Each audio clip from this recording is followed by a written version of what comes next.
কখনো কি ভেবে দেখেছো মেয়েরা আজ কত অবহেলিত? না তো, ভেবে দেখিনি তো। কিভাবে? এই যে মিস্টার নুডলস আছে কিন্তু মিসেস নুডলস নাই। এই যে পোলার আইসক্রিম আছে কিন্তু মাইয়ার আইসক্রিম তো নাই।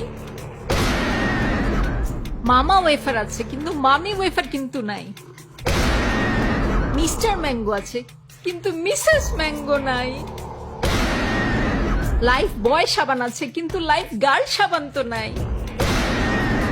মিস্টার বেকার আছে কিন্তু মিসেস বেকার তো নাই। মিস্টার কুকিজ আছে কিন্তু মিসেস কুকিজ তো নাই। মিস্টার টুইস্ট চিপস আছে কিন্তু মিসেস টুইস্ট চিপস তো নাই। মানবতা আজ কোথায়?